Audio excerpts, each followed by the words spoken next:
안녕하세요. 사연에 빠지다의 DJ 민영입니다. 오늘도 첫 번째 사연 시작하기 전에 구독과 좋아요 버튼 눌러주시고요. 그럼 오늘의 사연 함께 시작해 볼게요. 안녕하세요. 저는 30대에 수원에 사는 여자입니다. 요즘은 날씨가 확 추워져서 패딩을 입지 않으면 나가기 힘든 날씨가 되었는데요. 이런 날 저는 빨빨거리며 돌아다니는 것보단 사연 채널 들으며 집에서 주말을 보내는 편이 더 좋더라고요. 제가 원체 집에 있는 걸 좋아하는 집순이라 그런가 봐요. 먼저 제 직업을 말씀드리면 저는 엄마의 회사에서 일을 하고 있는 평범한 회사원이고요. 저희 엄마는 꽤나 잘 나가는 회사를 운영하는 멋진 CEO이십니다. 전 엄마의 발끝을 겨우 허덕이며 따라가는 중이고요. 일을 배우는 중인데 아직도 갈 길이 구만리처럼 느껴지네요. 그리고 한 가지 큰 소식이 있다면 저는 얼마 전까지만 해도 결혼을 할 운명이었었는데요. 이것이 완전 빠그라지게 되었어요. 빠그라진다는 표현이 좀 그런가요? 근데 정말이지 무례한 사람들 몇몇 때문에 제 꿈에 그리던 결혼은 빠그라지게 되었습니다. 그리고 이때 저희 친정엄마의 활약이 대단했고요. 오늘은 주말이겠다, 시간도 비었겠다, 엄마께서 저를 상처 주었던 무례한 예비 시부모님들을 어떻게 단칼에 제압하셨는지 그 이야기를 사연으로 풀어보려고 합니다. 사연을 쓴다고 하니 엄마가 웃으면서 너 좋을 대로 해라 하며 그닥 탐탁진 않아 하셨는데요. 막상 이 사연이 뽑혀 들려지면 굉장히 좋아하실 듯 합니다. 그러니 지금부터 제 모든 필력을 다해 정성껏 써볼게요. 많이 들어주시고 댓글도 달아주세요. 먼저 제 신랑이 되어야 할 그 사람과의 인연은 10년 전으로 거슬러 올라갑니다. 그 사람은 저와 대학교 동창이었는데요. 한 대학교에서 만났는데 저처럼 수더분한 차림에 더덕머리에 안경을 끼고 다니는 스타일이 마음에 들더라고요. 거기에 제가 동진감은 느끼고 먼저 대시를 신청해 연애하게 된 케이스이고요. 물론 연애는 그로부터 회사에 입사한 후 하게 되었습니다. 둘 다 학업에 취직 준비에 바빴거든요. 당시는 서로 만나던 사람도 있었고요. 그러다 연애를 시작하고 나니 이 사람이 너무 좋더라고요. 그래서 결혼까지 결심하게 됐죠. 여기서 이제 저희 부모님 이야기를 빼놓을 수 없는데요. 저희 엄마는 워낙에 바빠 몇 번 남자친구를 보지 못했지만 늘 그때마다 남자친구에게 잘해주시곤 했습니다. 좋은 식사와 용돈으로 우리 딸 좀 잘 부탁한다고 그런 말씀을 하시곤 했죠. 그런데 그때마다 남자친구는 제게 이렇게 말하곤 했습니다. 너랑 어머니 굉장히 닮으신 것 같아. 호탕하고 털털하고 그런 부분이. 아, 그리고 어머님 시골에서 나고 자라서 지금도 시골에 사신다고 했지? 그래서 그런가 참 순박하신 것 같아. 그런 부분이 너무 좋다. 우리 엄마 아빠랑은 왠지 딴판이야. 우리 엄마는 좀 새침하시거든. 아빠도 약간 허영심이 있으시고. 그래? 자기가 좋아하니까 나도 좋네. 사실 전 조금 어색하게 웃곤 했는데요. 왜냐하면 제가 남자친구에게 당시 거짓말을 했기 때문입니다.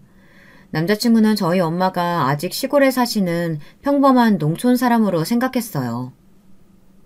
제가 그랬기 때문이죠. 여기엔 어쩔 수 없이 그럴 수밖에 없는 이유가 있었는데요. 저희 엄마가 절대 먼저 저의 진짜 정체, 집안의 재력에 대해 말하지 말라고 하셨어요. 여기엔 저희 가족에게 지난 몇십 년간 불어닥쳤던 지인들의 배신과 그로 인해 받은 상처들이 연루되어 있었답니다. 저희 집안의 재력을 보고 다가왔던 남자들이 저와 엄마를 배신하고 상처만 주고 떠난 적이 몇 번 있었거든요. 그래서 그런지 저는 순박해 보이는 남편 될 사람이 마음에 들었지만 엄마는 절대 결혼식장에 들어가기 전까진 사람 일 모르는 거라며 말하지 말라고 신신당부를 하셨습니다. 엄마의 마음도 이해는 갔습니다만 저는 솔직히 남자친구에게 거짓말을 한다는 것 자체가 찜찜했습니다. 우선 깊이 사랑하는 사람이고 그땐 왠지 숨기지 않고 서로를 다 보여줘야 맞는 거라고 생각했어요. 절대 안 돼. 너 저번에 아버지가 놓아준 그 선짜리 그 애 봐봐. 우리 집안 재력만 보고 달려들었다가 결국 다른 여자랑 양다리에 얼마나 추저분한 짓을 많이 했어. 엄마는 네가 그런 일 겪는 것도 못 본다. 그러니까 절대 말하지 마. 이건 엄마의 약속이야. 알았지? 알겠어, 엄마. 그만 말해. 그 사람은 우리 집안에 대해서 아무것도 몰라. 엄마는 불안해하시기까지 했어요. 그래서 제가 이렇게 엄마를 어루달래듯 말해줘야 했죠. 사실 저희 엄마는 고생을 정말 많이 하신 분이에요. 그리고 유일한 딸인 저를 무척이나 아끼시죠. 세상의 모든 엄마들이 대부분 자식을 사랑하긴 하지만 사람이 바쁘다 보면 소홀할 수 있잖아요. 그런데 엄마는 남자들만의 세계였던 주류 사업판에 뛰어드셔 열심히 일하시면서도 저를 키우는데 한치의 소홀함도 없었답니다. 가정부 아주머니에게 저를 맡기고 먼 출장을 떠나셔야 할 때도 제 상태를 몇 번이나 확인하시곤 일하시면서도 제게 꼭 전화를 해서 밥 먹었느냐고 물으셨죠. 어렸을 적 저희 엄마에겐 저밖에 없었고 저에게도 엄마밖에 없었기에 저희 모녀 사이가 이렇게 진득할 수밖에 없었던 것 같습니다. 여기서 아빠나 다른 형제들에 대한 질문이 나올 수도 있을 텐데요. 저희 친아버진 엄마가 회사를 만들고 일으키기 전 하늘로 멀리 소풍을 떠나셨습니다. 그것도 제가 아주 어렸을 적이랍니다. 젊은 나이 췌장암으로 엄마 앞에서 눈을 감으셨고 네 아빠는 너를 두고 가서 편히 눈을 못 감았을 거야. 엄마는 가끔 술에 취하면 이런 말을 하셨어요. 엄마도 저처럼 아빠를 많이 그리워하셨고 워낙에 바쁘셨던지라 어렸을 땐 재혼은 하지 않으셨습니다. 기회는 많았지만 엄마가 먼저 걷어내시더라고요. 아마 그 이후엔 저와 언니도 있을 것 같습니다. 어린 저희들을 자식처럼 보살펴줄 사람을 엄마는 1번으로 생각하셨거든요. 근데 당시 그런 사람이 엄마 주위에 없었던 것 같습니다. 오히려 그럴수록 일에 집중하셨죠. 그리고 엄마의 사업이 승승장구하고 모든 게 안정적이라고 생각했을 즈음 저희 가족에게 가장 비극적이고 안타까운 사고, 그것이 터져버렸습니다. 바로 저 위에 언니, 친언니이자 우리 집의 든든한 장녀였던 언니가 너무나 허무하게 세상을 떠나버렸답니다. 친언니는 저보다 훨씬 머리도 똑똑했고 책임감도 강했어요. 무엇보다 엄마의 사업을 물려받고 싶어하는 욕심도 강했고요. 저도 그런 언니를 잘 따랐습니다. 근데 언니는 잘못한 거 하나 없는 우리 언닌 그만 해외여행을 갔다 괴한들에게 당해 무슨 수도 써보지 못하고 그 자리에서 세상을 떠나고 말았습니다. 소식을 듣고 병원에 갔을 때는 엄마나 저나 엉엉 오열하느라 언니에게 제대로 된 작별 인사도 하지 못했습니다. 그게 가장 후회되는 지점이네요. 저희는 그때 심적으로 정말 힘들었어요. 말할 수도 없을 정도로요. 엄마는 언니를 잃고 나서 많이 방황하셨습니다. 자식을 앞세워 보냈으니 어떤 부모가 정상인 상태로 살아갈 수 있었겠어요. 엄마는 입에 잘 안 되는 술도 드시면서 언니의 이름을 울부짖고 언니가 입은 옷들을 버리지 못하고 껴안으며 그렇게 가슴 아픈 시간을 보냈습니다. 그래도 그런 우리 가족이 다시 일어설 수 있게 도와주신 엄마의 친구, 희자 이모와 희자 이모가 소개시켜준 양아버지 덕분에 엄마도 다시 정신을 차리고 회사로 돌아갈 수 있었고 저도 학업에 열중할 수 있었죠. 언니를 너무 그리워하지만 그리워하는 마음을 품고 잊지 않으려고 애쓰며 한 발 한 발 전진하는 마음으로 그렇게 살았던 것 같습니다. 당시 엄마에게 힘이 되어주셨던 아저씨는 나중에 법적으로 엄마와 재혼을 하시게 되었고요. 처음에 전 아버지를 아저씨라고 부르며 어색해했지만 결국은 아버지로 온전히 받아들이게 되었습니다. 그도 그럴 것이 아버지 역시 전부인과의 사이에서 낳은 자식을 사고로 잃은 공통된 과거를 갖고 계셨는데요. 그래서 저와 엄마의 마음을 잘 어루만져 주셨습니다. 제가 외로울 때 제 옆에 계셔주신 분도 충분히 슬퍼해라, 그래도 돼 라고 말해주신 분도 아버지셨죠. 그리고 이분은 제게 친아버지나 다름없는 존재가 되었습니다. 그리고 전 시간이 조금 흐른 후 연인으로서 남자친구가 더 애틋하게 느껴졌어요. 언니를 한번 잃었기에 사람의 소중함을 잘 알고 있었거든요. 남자친구를 더 의지하게 되고 제 상처를 위로해주는 남자친구에게 참 고마웠습니다. 그런데 일이 생겨버리더군요.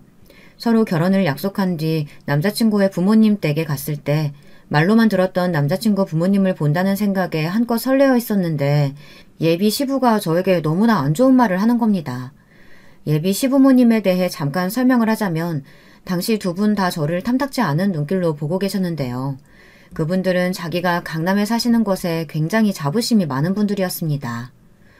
아가씨가 시골에서 자라 서울로 대학을 나왔다고 했지? 아니, 개천에서 용난다는 얘기 우리 시절에만 있는 얘긴 줄 알았는데 신기하네 그려. 근데 입은 옷이나 든 가방 보면 아직도 시골 사람 같은데 요즘 애들 같지가 않아 좋긴 하다만. 예비 시부의 말씀엔 뭔가 저를 반기지 않는 기색이 가득했습니다. 여기에 예비 시모 역시 깐깐해 보이는 인상답게 말하는 것이 의문스러운 구석이 많았죠. 아유, 됐어요, 여보. 이왕 허락하기로 한 결혼에 뭐 이렇다 저렇다 말을 붙여요. 우리 애가 좋다고 했으면 뭐 그걸로 오케이 하기로 했잖아요. 이제 와서 결혼 물으라고 해봤자 제 정수가 말을 듣겠어요? 요즘 애들 다 제멋대로 결혼하고 부모랑 상의도 안 한다고 하잖아. 그냥 냅둬요. 남자친구는 어쩔 줄 모르는 표정으로 상황을 보고 있었습니다. 그토록 사랑하고 가족이라 의지하고 믿던 남자친구마저 꿀먹은 벙어리였어요. 어머님, 아버님, 제가 뭘 잘못한 게 있을까요? 보다 못해 제가 약간 기분이 상해 한마디를 던졌는데 그걸 또 날카롭게 받으시더군요. 예비 시부는 저를 한번 또 쓱 훑어보더니 저의 학력이 문제가 아니라 집안이 문제라고 콕 집어 말씀하셨습니다. 아니, 우리 집은 사실 소 키우는 집안하고는 연을 맺을 생각이 없었거든. 근데 우리 아들이 미리 언지를 주긴 했지만 정말로 결혼까지 할 줄은 몰랐지. 아가씨도 우리 집 와서 알겠지만 우린 강남 20억대 아파트에 살아요. 결혼도 이에 맞는 수준의 집안과 할 줄 알았지. 우리로선 그런 기대 할 수 있잖아요? 안 그래요? 그러면서 예비 시부는 자기가 얼마나 며느리감의 기준이 높았는지 그 기준은 어땠는지 줄줄 늘어놓더라고요. 예비 시부는 자수성가해서 집안을 일으킨 사람이었는데 건축 계열의 회사라고 들었습니다. 예비 시모 역시 이화여대를 나오고 또 전문직이었고요. 소위 잘 사는 엘리트 집안이었죠. 하지만 여기서 저 역시 조건이라면 떨어질 게 없었는데도 불구하고 이런 모욕을 일삼으니 기분이 확 나빠지더라고요. 정이 떨어졌다고 할까요? 남자친구를 낳고 키워주신 분들이라 감사한 마음으로 간 자리였는데 바로 나가고 싶어졌습니다. 근데 두 분은 그래도 기어이 식사는 하고 가라며 식탁에 저를 앉히더군요. 그것이 또 자기들의 성의 혹은 예의라고 생각하는 것 같았습니다. 이미 지켜야 할 예의는 지키지도 않으면서요. 그때부터 저는 또 예비 시부모님과 나를 세우며 날카로운 신경전에 들어가기 시작했죠. 예비 시부모는 제가 온다고 가정부에게 좋은 음식을 해두라고 하셨다고 했는데 생선 반찬도 아니었고 회의 양주였습니다. 적절한 음식인지는 모르겠더라고요. 거기다 제가 날 것을 잘 먹지 못하거든요. 특히 회를 좋아하지 않는데 누굴 위한 반찬인지 모르겠더군요. 어쩔 수 없이 몇 점 먹고 입을 떼었는데 예비 시부가 기분이 안 좋아지신 겁니다. 아니, 아가씨는 편식하는 건가? 아무리 그래도 어른이 이렇게 아가씨 대접하겠다고 상 차려줬으면 맛없는 음식도 맛있게 먹을 줄 알아야지. 그게 뭐 하는 건가? 가정교육 제대로 받은 거 맞는 거야? 아니, 기분이 확 구려지네. 네? 저는 회를 잘 못 먹어서요. 그래도 먹은 건데요. 못 먹어도 다 꾸역꾸역 먹는 척은 해야지. 아가씨, 우리 아들도 있는 자리라서 내가 참고 넘어가려고 했더니만 좀 그렇네. 됐어요. 먹기 싫으면 먹지 말고 가셔요. 이래서 가정교육이 중요하다니까. 아휴, 근데 이건 하나는 알아둬야 될 거야. 우리 집 며느리 되면 내가 집에 자주 부를 텐데 그때마다 이런 식의 태도는 곤란해. 우리 집 제사도 많고 김장도 많은 집이라고. 그 준비는 며느리가 싹 다 해야 하는 거 알지? 난 허리 아파서 못해. 김장, 제사요? 그 준비를 제가 다 해야 한다고요? 어머, 우리 아들한테 못 들은 거예요? 그럼 다 해야지. 설마 안 할 생각이었어? 우리 딸은 애초에 부를 생각 없고 난 며느리만 부를 거예요. 나도 아들이 애 하나라 며느리가 아가씨뿐이라고. 아가씨가 해야지. 그럼 누가 해? 그런 거 엄마한테 못 배웠나? 정말 대화가 이어지면 이어질수록 분위기는 어둑해져 갔습니다. 남자친구는 제 편을 바로 들어줄 줄 알았는데 약간 둘 사이에서 눈치를 보더라고요. 자기 어머니 말도 맞고 제 말도 맞다고 생각하는 듯 싶었습니다. 이런 애매함이 더 기가 막혔죠. 저는 그래도 좋게 마무리 지으려고 했는데 편식으로 뭐라고 하시고 벌써부터 며느리 길을 잡으려고 하는 예비 시모의 태도에 반감이 들었습니다. 왠지 제가 여기서 길을 늘려 어버버하고 있으면 결혼하고 나서 예비 시모나 시부가 저를 더 함부로 대하실 것 같더라고요. 그래서 저는 더 눈을 똑바로 치켜뜨고 또박또박 할 말을 했던 것이었습니다. 일단 도와드릴 생각은 있지만 저희가 지방에서 살 계획이기 때문에 서울에 사시는 시부모님 댁에 자주 못 들릴 수도 있다고요. 여기에 예비 시모는 전혀 예상하지 못했다는 듯 눈을 동그랗게 뜨더군요. 거의 역정이나 다를 바 없는 수준이었어요. 어떻게 시부모 댁에 안 올 생각을 하냐며 매일 문안 인사까지 못 드려도 한 번에 4번씩은 무조건 시부모 댁에 와야 한다는 거예요. 그런데 시댁은 저희가 살 신혼집에서 최소 3시간, 왕복 6시간은 걸리는 거리였어요. 어떻게 매주 한 번씩 시댁을 갈 수 있을까요? 그것도 신혼부부가요. 저는 옛날 사람도 아니고 응당 받아들일 수 없는 제안이었습니다. 제가 생각하는 시댁과의 관계는 명절이나 행사에 참석하며 천천히 가족이 되어가는 것이었거든요. 근데 시부모님은 전혀 제가 생각하는 쪽과는 거리가 먼 쪽을 걷고 계셨는지 바로 반응이 날아들으셨어요. 이 결혼 다시 한번 생각해봐야겠다고, 생각이 많아졌다고 하면서요. 나는 아가씨가 최소한 고분고분은 할 줄 알았지. 시골에서 나고 자랐으면 어른들 대하는 예의 정도는 보고 자랐을 줄 알았는데 이렇게 되바라진 성격인 줄은 상상도 못했네. 눈치켜 뜨고 말하는 것 좀 봐. 난 며느리가 이런 꼴인 거 창피하고 못 봐. 내 두 눈에 흙이 들어가도 말이야. 일단 결혼은 생각해봐야겠으니까 무한정 미루도록 해라. 들었지, 아들? 아니요, 엄마. 지금 너무 격앙되신 것 같아요. 그러니까 수정이 말은 아예 시댁에 안 오겠다는 말이 아니고 다 참석할 순 없다, 이런 말인데 왜 그걸 이해 못하시고 지금 와서 이러시는 거예요. 정말. 그리고 남자친구는 제게 조용히 미안하다고 읊조렸습니다. 미안한 만도 했습니다. 남자친구가 저희 엄마의 집이라고 알고 있는 시골집에 왔을 땐 굉장히 좋은 환대를 받았거든요. 근데 그와 반대로 자기 부모님은 저를 몰상식하고 못 배운 여자애로 대하고 있으니 얼마나 미안했겠나요. 저 역시 마찬가지였습니다. 단단히 실망했죠. 그리고 그와 별개로 남자친구에게도 조금 실망감이 생기면서 이 남자와 결혼을 해도 될까 싶었습니다. 예비 시부모님은 계속 결혼을 미루라면서 저에게 이런 말까지 하더라고요. 이래서 조건 별로인 여자 쪽하고는 결혼시키면 안 되는 건데 우리가 아주 호락호락했어. 잘 됐네. 잘 됐어. 솔직히 말해 예비 시부모님이 이때 하신 행동은 저를 대놓고 몰아내는 시기였고 어쩌면 이런 상황이 오기를 기다렸던 것도 같았습니다. 자신의 아들이 저와 결혼해야 한다고 빡빡 우기니 말리지는 못했는데 제가 와서 할 말을 또박또박하니 기다렸다는 듯 곧바로 파혼을 외치셨으니까요. 이때 남자친구는 집에 오고 나서 싹싹 빌었습니다. 내가 중재를 못한 것 같아. 미안해. 자기야, 한 번만 용서해줘. 어? 우리 엄마 아빠 쪽은 내가 알아서 잘 설득할게. 나 자기랑 꼭 결혼하고 싶어. 생각해볼게. 보아하니 당신도 당신 엄마 아빠 어쩌지 못하는 것 같은데 나로선 많이 망설여져. 미안해. 일단 일해야 하니 갈게. 저는 적당히 거리감을 두고 생각해보려고 했습니다. 친구들한테만 슬쩍 귀띔했더니 친구들은 벌써부터 시어머니, 시아버지가 그러면 결혼 후엔 더 할 거라며 결사 반대를 외치더군요. 특히 저희 엄마에게 큰 도움이 되어주었던 희자 이모에게만 미리 상담을 해보았는데요. 희자 이모는 난리가 나셨습니다. 이모는 자신이 직접 심한 시집살이를 겪어본 장본인으로서 그 집은 시집살이 시킬 게 뻔한 집이라고 하더군요. 이모, 알겠는데 엄마한텐 말하면 안 돼요. 이모 아직은요. 알겠죠? 알면 엄마 난리 나요.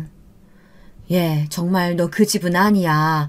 네가 뭐가 모자라서 그런 집에 시집을 가. 너 고집 부리면 나 네 엄마한테 말할 수밖에 없어. 희자 이모는 자신이 시부모에게 당했던 시집살이들을 일일이 열거하며 결사 반대를 하셨습니다. 그에 저도 마음이 많이 흔들렸죠. 물론 이것을 빠르게 해결하는 방법은 엄마에게 말하는 방법이었으나 저는 자신이 없었습니다. 불같은 엄마가 어떻게 나올지 조금 예상이 되었거든요. 이게 저희 엄마의 귀에 들어가면 엄마는 절대 결혼을 허락해줄 리가 없었습니다. 당시 남자친구가 저에게 너무 싹싹 빌어 시간이 가면 갈수록 저는 마음이 결혼하는 쪽으로 서서히 흔들리고 있었거든요. 그런데 상황이 예상치 못한 방향으로 돌아가기 시작하는 겁니다. 갑자기 모르는 번호로 전화가 와서 받았는데 남자친구의 누나라고 하더군요. 예비 시누이였습니다. 저에게 다짜고짜 보자고 하더군요. 제가 듣기론 남자친구 누나는 유학을 갔다 와서 대기업에 들어갔다 적응하지 못하고 현재 나와 팽팽 알바나 하며 놀고 있는 사람이라고 했습니다. 근데 예비 시누이는 자기 회사 앞에서 보자면서 거짓말을 섞고 저를 부르더라고요. 내가 좀 바쁜 사람이라 아무튼 거기 말한 주소 있죠? 거기로 와요. 우리 엄마랑 아빠 관련해서 할 말도 있고 하니까. 거절할까 하다 일단 무슨 말을 할까 싶어 나가봤습니다. 큰 카페 안에서 예비 시누이가 음료도 안 시켜놓고 저를 기다리고 있더군요. 그리고 제가 오자마자 음료부터 시키러 가자며 저를 끌고 가서 슬그머니 계산을 저에게 맡겼습니다. 제가 어이가 없다는 듯 바라보자 뻔뻔하게 왜? 뭐 잘못됐어? 이런 얼굴로 절 보더군요. 황당했죠. 처음 만나는 사람에게 저런 예의로 앉아있는 사람이라니 어이가 없었습니다. 예비 시부모와 똑같은 인성을 가진 사람 같았어요. 그래도 전 괜히 커피값으로 실랑이하고 싸우기는 싫어서 일단은 커피 2잔을 들고 시누이 앞에 앉았어요. 시누이는 대뜸 자기 커피와 제 커피를 비교하더니 인상을 찌푸렸습니다. 어머, 나는 산미 들어간 신커피 싫어하는데 원두 그쪽이 골랐어요? 네, 별 말씀 없이 가시길래요. 직원이 추천하시는 걸로 했어요. 아이고, 촌에서 잘하셔서 그런가. 커피 맛에 관해선 아예 무지하나 보네. 아, 됐어요. 뭐 예상 못한 바도 아니고. 커피 얘기는 됐고 다른 얘기하죠. 첫 시작부터 열이 확 받았습니다. 대놓고 사람을 깔아뭉개는 식인데 너무 유치하더라고요. 지금 곱씹어봐도 그래요. 웃음이 나올 만큼 유치한 사람이었죠. 예비 시누이는 일부러 자기 명품 가방을 뱅글뱅글 손가락으로 돌리며 그날에 관해 이야기를 하더라고요. 제가 시댁에서 거의 쫓겨나다시피 했던 그날이요. 우리 엄마 아빠가 수경 씨를 꽤나 반대했다는 거 알고 있죠? 나는 그날 일이 있어서 못 갔지만 엄마한테 듣자 하니 수경 씨가 좀 버릇없이 굴었던 것 같은데 어떻게 된 일이에요? 제가 버릇없이 굴었던 적은 없어요. 제가 아는 한에서는요. 저는 그냥 시댁에 제사나 행사들 그렇게 많은 줄 몰랐고 그건 다 제가 할 수 없다고 말씀드렸을 뿐이에요. 제가 몇 달 후에 지방으로 발령나서 그쪽으로 주거지를 옮겨야 하거든요. 강남까지는 거리가 꽤 있어요. 그러자 예비 시누이는 코웃음을 팽 치며 그게 바로 버릇없는 지점이라고 이야기하더군요. 어른이 말하면 그런가 보다 네 해야지. 수정씨는 융통성도 없어요? 아니 그래서 사회생활을 어떻게 하는 거예요? 나이도 적지 않으면서 말이야. 물론 회사가 크지 않은 회사 다녀서 그런가 보다 하고 내가 이해하려고 했는데 우리 엄마가 아예 틀린 말 한 것도 아니잖아. 며느리가 시댁 제사나 생신은 다 책임져야지. 그럼 누가 그걸 해? 설마 나한테 하라는 건 아니지? 그리고 우리 엄마 아빠가 아들을 얼마나 예뻐라 했는데 키울 때 나보다도 정수 걔를 더 예뻐했다고. 며느리가 됐으면 문안 인사는 매일 못 와도 얼굴은 일주일에 한 번씩 비추고 청소도 해주고 그래야지. 결혼했음 딸은 원래 시댁 사람 되는 거야. 자기 그거 몰라? 은근슬쩍 말을 놓으며 저를 자기라고 부르며 꾸짖던 예비 시누이를 더 참아줄 수가 없었습니다. 왜 시댁 행사들을 저 혼자만 준비하란 식으로 말하는 건지 제가 일주일에 한 번씩 서울로 올라가야 하는 건지 이건 저희 때 여자들은 절대 이해할 수 없는 거였거든요. 그리고 말 나온 김에 한마디 더 하자면 시댁 간 김에 내 자취하는 곳에도 와서 청소도 좀 해주고 가면 좋고. 내가 요즘에 워낙에 바빠서 청소를 못하거든. 그 정도는 해줄 수 있지? 아 물론 섭섭지 않게 돈 챙겨줄게. 내가 성격이 세 보여도 가족된 사람한텐 잘하거든. 그러니까 자기도 얼른 우리 엄마 아빠한테 가서 빌어. 내 동생하고 결혼하고 싶으면 잘못했다고 빌라고. 무릎이라도 꿇어야 엄마 아빠가 넘어갈 거야. 나이도 그 정도 먹었으면 내 동생 정도 조건 되는 사람 별로 없다는 거 알 텐데. 결혼 안 급해요? 혹시 우리 집 잘 사는 거 못 들었나? 저 죄송하지만 상당히 옛날 사고방식의 말을 하시네요. 아니 이건 아주 옛날에 사셨던 할머니들도 견디기 힘든 그런 시집살이 시키려고 드시는 것 같은데요. 저는 못해요. 아니 안 해요. 그러니까 이런 이야기 하시려고 부르신 거면 가겠습니다. 어머머? 얘 말 한번 대바라지게 하네? 우리 엄마 말이 딱 맞네. 내가 좋게 넘어가 주려고 하니까 지금 이렇게 나오는 거야? 너 내 동생이랑 결혼 안 하고 싶어? 네, 제가 좀 대바라져서요. 그래서 청소건 설거지건 못하겠으니까 이만 갈게요. 그런 건 원래 정상적인 사람이라면 자기가 하는 게 맞는 거거든요. 남을 시키는 게 아니라요. 아시죠? 그 정도 나이 드셨으면요. 여기에 예비 시누이는 가족이 어떻게 남이냐며 난리를 쳤습니다. 하지만 저는 꿋꿋이 일어나서 나갔죠. 아, 커피값까지 받아내고 갈까 하다가 그건 유치할 것 같아서 참고 나간 거였습니다. 커피숍 앞에 나와서도 너무 화가 나서 손발이 덜덜 떨리더라고요. 머릿속에 온갖 상상이 다 들었습니다. 커피를 저 여자 머리 위로 뿌려버릴까 하는 생각마저 들더군요.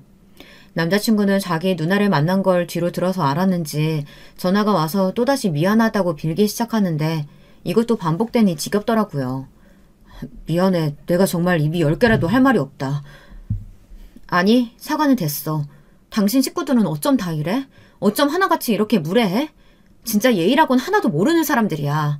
당신 누난 나보고 자기 집 청소해달래. 아니, 내가 가정부로 취직하는 거야? 며느리로 한 식구 되는 거지? 지금 이야기할 기분 아니니까 끊어. 사과도 하지 마. 그때 처음으로 심하게 모질게 이야기하고 전화를 끊은 것 같아요. 이어 계속 미친 듯이 울려대는 남자친구 전화도 아예 받질 않았죠. 시누이에게 받은 충격이 꽤나 컸나 봐요. 선하고 인성 좋은 남자친구한테 그런 악질적인 가족이 있을 거라곤 생각을 못했으니까요. 도대체 남자친구는 어떤 유전자를 물려받은 걸까 이런 의문이 들었습니다. 그러다 어느 날 어머니에게서 같이 저녁 식사를 하자는 연락이 왔어요. 친정엄마는 결혼이 진행되는 과정에 대해 이야기도 들을 겸 만나고 싶어 하시는 것 같았습니다. 저는 고민 끝에 엄마를 만났죠. 엄마에겐 최대한 웃으며 예비 시부모님도 좋은 분이시고 준비도 잘 진행되고 있다고 말했어요. 그런데 엄마가 저를 위해 집을 마련해 놓았다며 갑자기 깜짝 서프라이즈로 말씀을 하시더라고요. 집? 정말? 아니, 어디에? 너 이번에 엄마 회사 때문에 지방으로 가잖아. 회사 근처에 가장 좋은 아파트 하나 사뒀어. 출퇴근하기도 편할 거고 여러모로 좋을 거야. 김서방도 집 비용 따로 안 들어가니까 좋아하겠지? 아, 엄마는 그걸 미리 말해주지. 우리 둘이 그냥 각자 모은 돈으로 전세 얻으려고 했는데. 사실 남자친구와 저는 둘이 모은 돈으로 집을 해가려고 했거든요. 어차피 예비 시부모님도 결사 반대하고 있는 판에 시부모님에게 집까지 받아가고 싶지는 않았습니다. 집을 받아 나중에 무슨 말을 들을지도 뻔했고요. 그래서 남자친구와 둘이 그렇게 이야기를 끝낸 상황인데 마침 엄마가 집을 마련해 놓았다고 그러시더라고요. 근데 저는 이때 왜인지 모르게 눈물이 자꾸 나오려고 했습니다. 엄마가 아이처럼 환하게 웃으시며 저의 결혼을 축복해 주시는데 제 상황은 그렇지 않았으니까요. 그래서 자꾸 눈물을 흘리니 엄마가 걱정 어린 얼굴로 무슨 일이 있냐 재촉하셨죠. 너 무슨 일 있지? 있네 있어. 네가 이런 일로 울 애가 아닌데. 무슨 일이야? 어? 엄마한테 다 말해봐. 혹시 시댁에서 안 좋은 말 들었어? 그 말에 빵 터졌던 것 같습니다. 저는 그 후로 눈물을 죽죽 쏟으며 그간 겪었던 일을 다 털어놓게 되었어요. 후회하게 될 걸 알면서도 저도 모르게 술술 말이 나가더군요. 엄마, 나 진짜 너무 승질나. 지네들이 우리 집안에 대해 뭘 안다고 그렇게 함부로 씨부려대는 거야? 나나 엄마나 얼마나 열심히 살아온 사람들인데 자기들 강남 산다고 뻐겨대면서 무시하더라고. 자기들은 처음부터 이런 며느리 원하지 않았대. 내가 자기들 기준에서 하자라는 말을 10번은 반복한 것 같아. 엄마, 나 너무 서러워 죽는 줄 알았어. 저도 모르게 본물 터져 물총처럼 쏘아대던 말을 해버렸는데 말하고 나선 무척 후회가 되었어요. 엄마의 표정이 차갑게 굳다 못해 어두워지셨거든요. 엄마의 인매가 희미하게 흔들리고 있었습니다. 눈썹은 부르르 떨리고 계셨죠. 그제서야 제가 엄마에게 진정하라고 괜찮다고 말을 하려는데 소용이 없었습니다. 친정엄마는 그간 전에 없던 표정으로 엄마가 알아서 할게 라고 말을 하시더니 일어나서 집으로 가셨습니다. 저는 얼떨떨해 내가 괜히 말했다 생각에 빠져 한참을 얼타고 있었고요. 그럼에도 당시 이런 생각은 했던 것 같습니다. 어쩌면 엄마로 인해 이 결혼이 엎어질 수도 있겠지만 그게 맞을지도 모르겠다고요.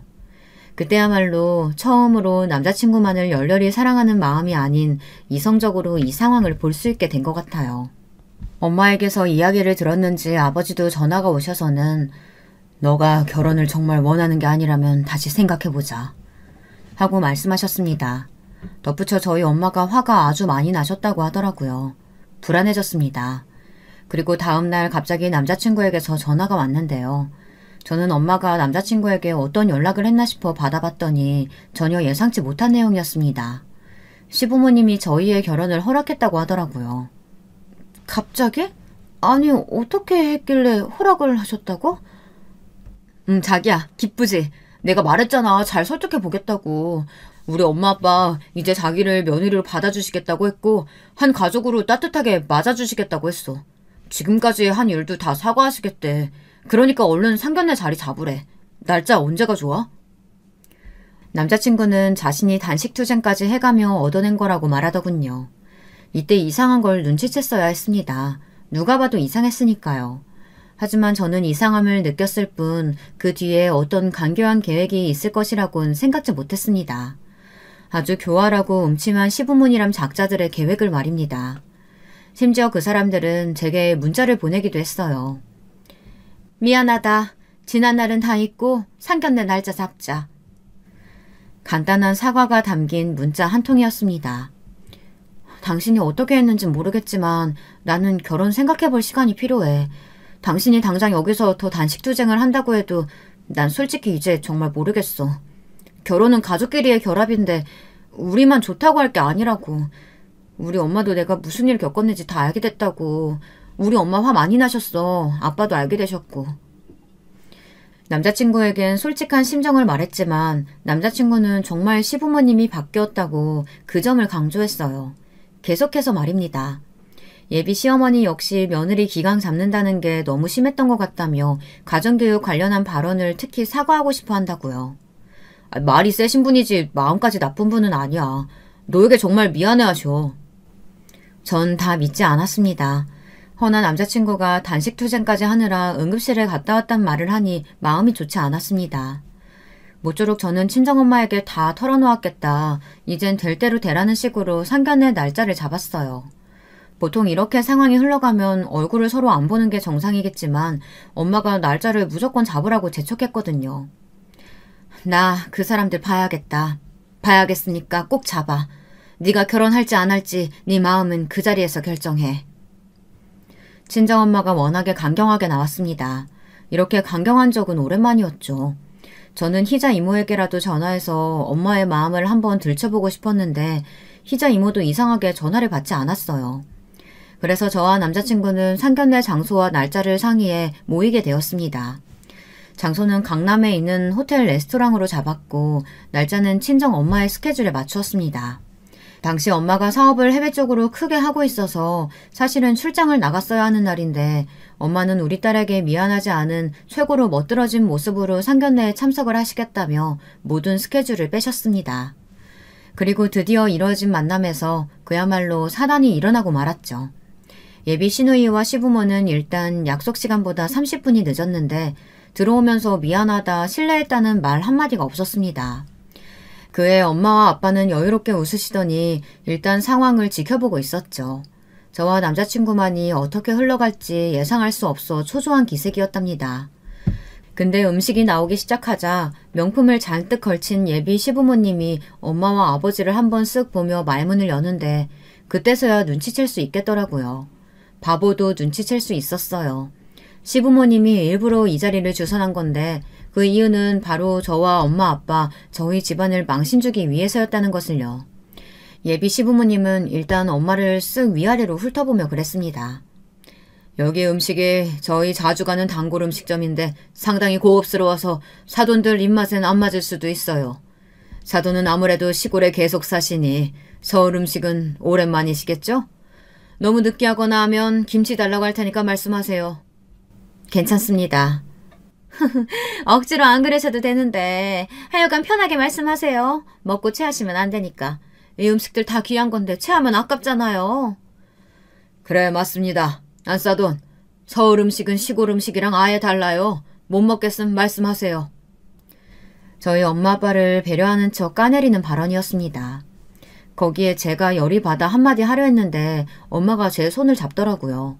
그리고 저만 알아볼 수 있는 눈짓을 했습니다. 가만히 있으란 눈짓이었죠.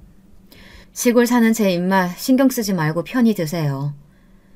친정엄마는 외려 여유로이 웃으며 이렇게 말씀하실 뿐이었죠. 여기에 예비 시부모님이 당황해하는 것이 보였습니다. 자기들의 작전이 잘 먹히지 않자 그런 것이었죠.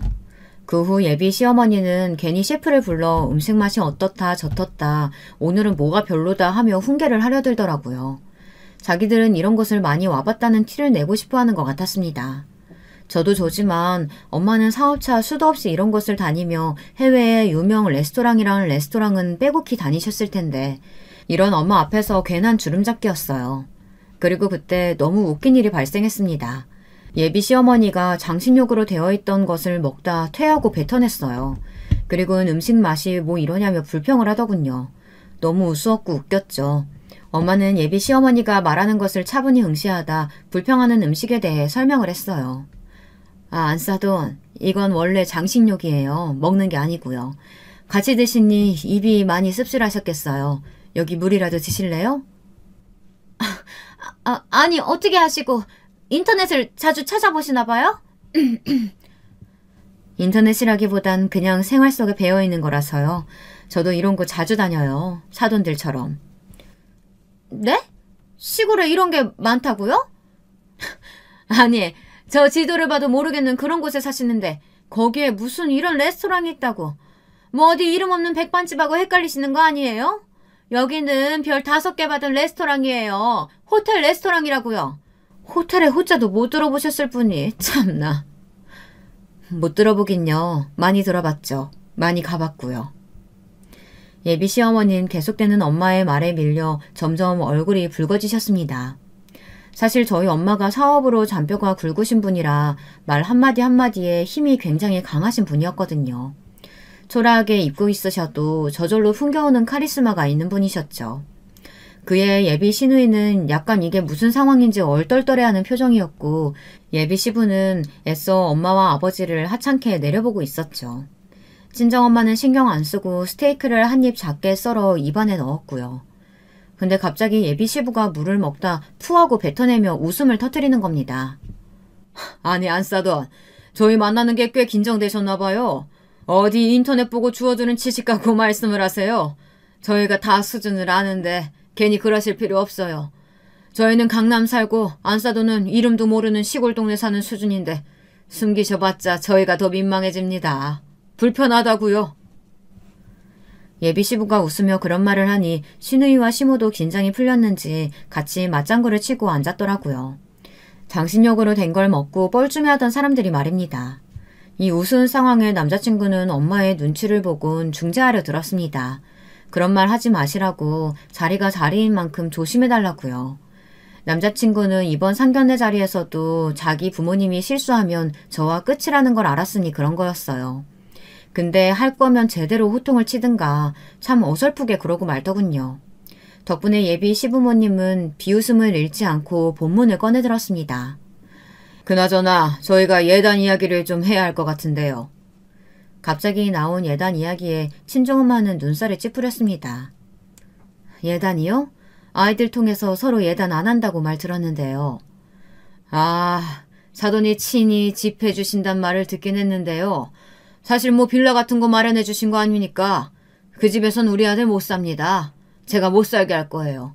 얘는 빌라 같은 데 살아본 적 없어요. 그러니 쌈짓돈은 밀어 넣어두시고 차라리 3억 정도 예단비만 좀 해주시죠. 저희가 애들 집은 해줄 테니. 기가 막힐 노릇이었습니다. 저희 엄마가 해주시는 것을 아파트가 아닌 빌라로 대략 짐작하시며 예단비 3억을 요구하더군요. 뭐 강남에까진 애들 집 해줄 필요 없을 것 같고요. 여기 서울에 아파트 하나 해주려고 합니다. 물론 명의는 우리 아들 거고. 근데 사실 사돈도 아시겠지만 서울 아파트 값이면 전세라도 엄청 비쌉니다. 전세로 아파트 해주는 거니 사돈들께서 3억 정도는 최소 보태시는 게 맞다고 봅니다. 그 돈 못 주시면 애들 결혼 허락 못하고요. 이게 이들이 가지고 나온 비장의 무기였습니다. 자기들 집 근처 강남도 아닌 곳에 아파트 한 채를 해주겠다고 하더라고요. 그것도 전세로요. 근데 전세로 아파트를 해주면서 3억을 요구하더군요.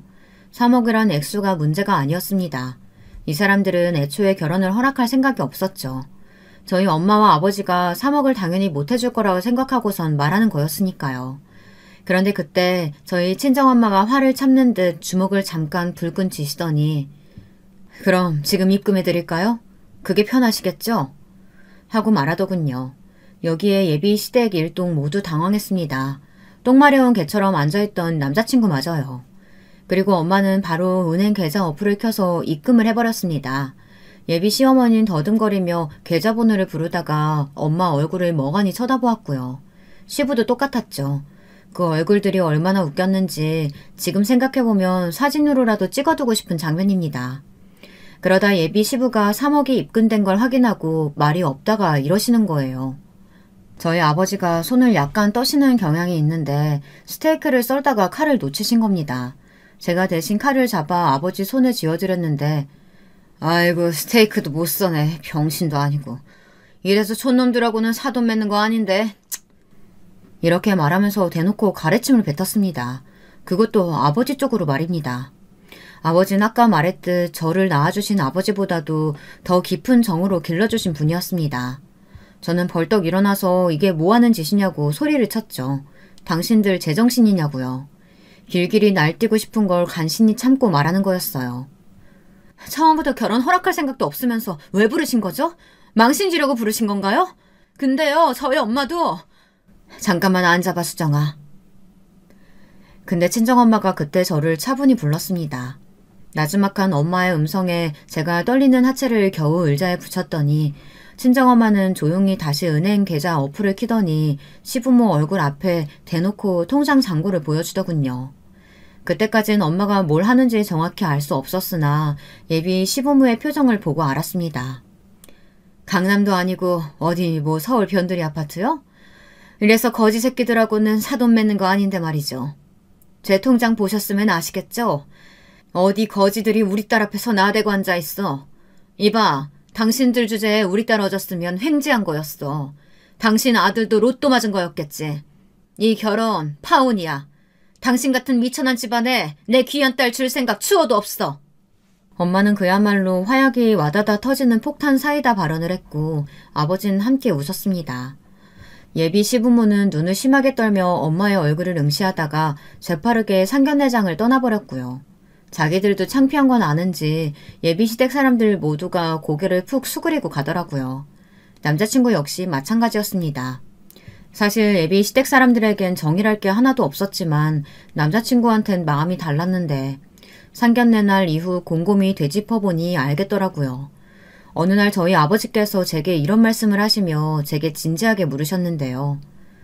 네가 정말 좋아하는 결혼 상대라면 그 집안 사람들과 절연한다는 조건으로 결혼 허락해줄 수 있겠다. 근데 정말 좋아하는 거 맞니? 남편감이라는 건 남자친구와는 다른 거야. 신뢰가 가야 하고 무엇보다 힘든 일을 함께 헤쳐나갈 수 있을 정도의 믿음을 줘야 돼. 그 사람이 그런 사람이니? 아니요, 아빠. 아닌 것 같아요. 대답은 예상보다 빠르게 나왔습니다. 저희 아버지와는 달리 그 사람은 제 부모에게서도 저를 지켜주지 못한 사람이었습니다. 그렇게 아버지 덕분에 혼란스러웠던 마음을 완벽하게 갈무리할 수 있었어요. 그런데 이 사건 이후로 시누이가 될 뻔한 사람이 저에게 줄기차게 연락이 오는 거였습니다.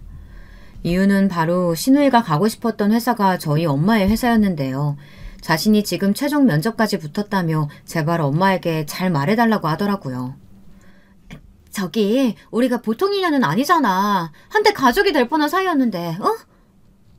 우리가 무슨 가족이에요. 저는 자기 집에서 청소시키려는 사람이랑 가족 같은 거 할 생각 단 한 번도 한 적 없는데요. 제발 그러지 말고 부탁할게. 내가 뭐 해주면 될까? 무릎이라도 꿇고 빌까? 그 여자는 정말 악착 같았습니다. 어느새 회사 앞으로까지 와서 무릎을 꿇으려 신용을 하려는데 무서울 정도였다니까요. 저는 이런 사람들이야말로 제 인생에서 빨리 끊어내야겠다 싶어 당장 전 남자친구에게 전화해 회사 앞으로 오지 못하게 해달라고 했습니다. 그러자 전 남자친구는 알아서 처리를 하더라고요. 저에게 미안한 게 많다면서요. 전 남자친구는 저를 붙잡고 싶어하는 기색이 역력했죠. 하지만 전 바로 할 말만 하고 끊어버렸습니다. 그리고 그 후 전 잠시 일상에서 벗어나 몇 달을 여행하고 잘 시간을 흘려보낸 것 같아요. 제게 가장 필요한 것은 다름 아닌 쉼이었으니까요. 지금 저의 일상을 말씀드리면 저는 파혼하고 지금은 새로운 사람을 만나 잘 지내고 있습니다. 사람은 사람으로 있는 거라는 말이 있던데 이 사람은 좋은 사람이길 바라고 있고요. 이 사람 역시 저희 집안에 대해선 전혀 모르고 있지만 사람은 정말 좋거든요. 돈 앞에서 달라지지 않는 사람, 앞뒤가 같은 사람이길, 진실한 사람이길 바랍니다. 이제 더 이상 상처받고 싶지 않기 때문입니다. 물론 이 사람의 가족도 그러길 바라고요. 결혼은 당사자인 사람도 중요하지만 그 사람의 가족도 중요하다는 걸 격하게 깨달았어요. 이번 일을 통해서 말이죠. 사연을 적으면서 조금은 허심탄회한 마음이었는데 여러분은 어떠셨는지 모르겠어요. 혹시 사연을 들으며 이 여자 너무 답답하다 하는 마음이 드셨다면 죄송하네요. 그런데 저는 당시 최선이라고 할 만한 것들을 선택했습니다. 진심으로 한 사람을 사랑했기 때문에 사랑에 눈이 멀어 예비 시댁의 횡포를 조금 참아준 경향도 있습니다. 그런데 어찌되었건 제 행복을 위해 또 저희 엄마 덕에 제 정신을 차리고 좋은 선택을 했으니 이걸로 만족합니다. 여러분에겐 아주 어린 사람이었을 인생 후배의 이야기였을 텐데 끝까지 들어주셨으면 너무 감사하고요. 오늘 하루 잘 마무리하시고 추운 겨울 따뜻하게 보내셨으면 합니다. 모두 감사하고 감기 조심하세요. 여러분, 두 번째 사연 시작하기 전에 좋아요와 구독 꼭 눌러주실 거죠? 그럼 두 번째 사연 바로 시작합니다. 안녕하세요. 저는 우연히 유튜브 추천 영상인가 그런 곳에 사연에 빠지다 채널의 영상이 떠서 눌러봤다가 그때부터 완전히 이 채널의 팬이 된 사람입니다. 이렇게 재미있는 채널이 있는 줄 알았다면 진작부터 구독 눌러놓고 이용을 했을 텐데 늦게 알아서 아쉬운 마음이 큰 거 있죠. 제가 원래 속에 화가 많은 사람이고 이것 때문에 일을 여러 번 그르친 적이 있는 그런 한심한 인물입니다. 그렇다 보니까 살면서 다양한 경우를 마주한 경험이 있고 다른 사람들의 사연을 통하여서 이 세상에 나만 미련하고 바보 천치처럼 사는 것은 아니었구나 하는 위안을 느끼며 다행이라고 여기게 되네요. 그래서 제가 이 사연에 빠지다 채널에 금세 빠져들게 되었나 봐요. 어느 날은 제가 예상했던 시각에 사연이 안 올라오길래 어라? 혹시 채널 운영하시는 분께 무슨 병고라도 생긴 것일까 하는 걱정스러운 추측을 하고 있다가 문득 저도 한번 사연을 보내보는 건 어떨까 싶어졌어요. 생각을 한번 머릿속에 떠올렸더니 그게 계속 꼬리에 꼬리를 물고 이어지면서 어느새 제 머리에는 기나긴 저의 사연 한 편이 뚝딱 완성이 되더라고요. 제가 평소에 화가 많고 성급해서 그렇지 생각이나 상상을 많이 하면서 사는 스타일은 아니었는데 이거 참 희한한 경험이었습니다. 그래서 그 기분이 다 날아가기 전에 얼른 사연을 적어보고자 마음을 먹었어요. 그런데 머릿속에 생각만 해봤을 때랑은 달리 글로 적으려니까 왜 이렇게 한 글자, 한 문장, 한 문단에 신경이 쓰이고 자꾸 망설여지는 걸까요? 어쩌면 지나온 제 인생을 꺼내 보이는 것에 자신감이 부족해서 그런 것일지도 모르겠습니다. 하지만 사연에 빠지다는 익명의 사연 채널이니까 설마 저를 알아보시는 분은 단 한 분도 안 계실 거라고 철석같이 믿으면서 용기를 내어 사연을 써볼게요. 제가 남들한테 별로 제 이야기를 하고 살아온 편은 아니거든요. 그래서 저를 20년 안 친구도 제가 겪은 일들을 속속들이 알지 못합니다. 저희 친정 식구들은 워낙 멀리 떨어져 사는 데다가 각자가 어찌나 사는 모습들이 공사다방하신지 저의 고민을 거기에다가 차마 끼얹지 못하고 살아왔네요. 이런 마당이니 제가 저의 사연을 써본다고 한들 저를 안다고 나설 분은 없으리라는 확신이 드는 것입니다. 저의 주변에서 유튜브를 즐겨하는 동시에 저를 많이 아는 사람, 이 조건을 갖춘 존재가 딱 한 명 있는데 바로 이 존재부터 소개를 해드려야겠습니다. 남편이라는 두 글자로 정리가 되는 이 남자와 저는 만난 지 꼬박 반년 후에 결혼식을 올리게 되었습니다. 주변의 소개를 통해서 만난 사이였고요. 그렇게 만나기 전까지는 서로가 세상에 존재하는지도 모르고 살아왔었어요. 저는 남편을 만나기 2년 전에 사귀었던 남자친구에게 배신을 당하면서 엄청난 이별을 겪었습니다. 저의 온 순정을 다 바쳤건만 그 남자친구에게서 돌아왔던 것은 싸늘한 배신이었고 저를 두고 다른 여자에게 홀라당 떠나버린 그 남자친구의 행각을 보면서 나는 이제 두 번 다시 연애 따위는 못하겠다고 생각을 했었더랍니다. 저를 속이면서 다른 여자들을 몰래 만났었는데 끝내 저에게 걸리게 되자 그때 만나고 있었던 여자를 선택하고 저를 버렸었죠. 그냥 버리고 갔으면 모르겠는데 마지막에 저한테 오만 모진 말을 다 뱉었던 천하의 비겁한 놈이 그 남자친구였습니다. 정신적 충격이 극심하여서 한동안 남자는 쳐다도 안 봤었네요. 남편을 처음 만나기 몇 달 전에도 어떤 남자가 저에게 구애를 했었는데 제가 그 사람을 거절했던 것은 웃는 인매가 전 남자친구와 정말 똑 닮아 있었기 때문입니다. 그 정도로 제가 후유증이 심했고 전 남자친구에 관련된 것이라면 치를 떨었습니다. 2년을 남자 없이 지내다가 드디어 주변의 성화 아닌 성화에 못 이긴 척 소개를 받아 만나게 되었던 남편은 인상이 조금 독특했습니다. 분명 풍채가 좋고 늠름한 이미지라고 미리 전해 들은 바 있었건만 키는 제법 컸는데 통통한 것과는 거리가 멀고 오히려 호리호리한 편이었어요. 그리고 어딘가 사색에 잠긴 듯한 표정을 짓고 있었죠. 여자를 처음 만난 자리에서 매가리 없게 구는 이놈은 도대체 사고방식이 어떻게 된 놈일까? 저는 그런 궁금증을 가졌었는데 인상은 피곤해 보이면서도 저한테 말을 하거나 행동을 거는 것에는 나름 세심함이 묻어있는 게 또 웃기더라 이겁니다. 겉으로 드러나는 것과는 다르게 속마음은 저를 성심성의껏 대하려는 게 분명할 것이라는 짐작을 품었어요. 저는 남편이 별로 특별할 것 없이 그저 그런 사람이라서 되려 마음에 들었습니다. 하지만 그쪽에서 먼저 결혼 이야기를 꺼냈을 때는 제법 당황했었네요. 만난 지 100일 되었을 때 데이트를 했는데 그날 헤어지기 전에 그러더라고요. 결혼하자고 말이죠. 남편도 저도 나이가 결혼 정년기였습니다. 저의 몇 없는 친구들은 죄다 결혼한 뒤였고 저만 남은 참이었어요. 친구들이 저한테 너 앞으로 1, 2년만 더 있으면 노처녀 소리 듣고 산다 이러면서 우스갯소리로 저를 놀렸던 것이 내심 마음에 걸렸습니다. 게다가 저희 친정집의 형편이 좀 좋지 않았거든요.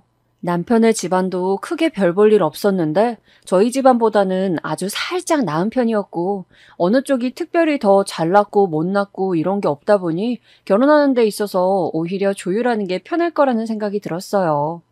한마디로 마침 결혼하기 좋은 시기에 제 옆에 있던 사람이 바로 남편이었다 이겁니다. 요즘에 인터넷에 제가 보니까 미혼 남녀, 기혼 남녀가 모두 한 가지 주제로 열띤 토론을 벌이고 있더만요. 그 주제는 바로 결혼할 인연은 따로 있다고 생각하는가 였습니다. 신기한 것이 미혼분들은 드라마 같은 곳에서 보면 결혼할 상대는 처음 보자마자 딱 느낌이 온다더라. 그게 보통과 다르다더라. 이렇게 상황을 다루는 것으로 보아서 결혼할 인연은 따로 있는 게 맞다고 대다수가 의견을 내었다는 것입니다. 그런데 반대로 이미 결혼에 골인을 한 기혼분들은 시기적절한 때에 마침 지금의 배우자가 내 옆에 있었기 때문에 결혼한 것이지 굳이 결혼할 인연이라고 해서 첫눈에 이 사람과 결혼하게 될 거라는 예감을 받았다든가 하는 건 없었다.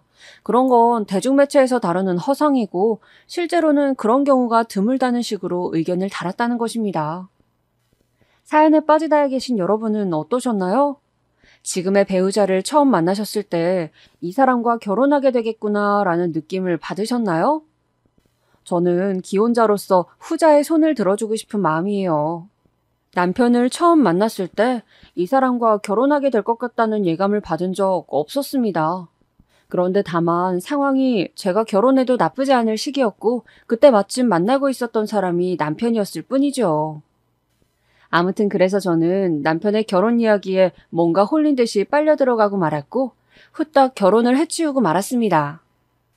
그리고 얼마 지나지 않아서 저는 곧장 충격적인 사실에 직면하게 되었죠.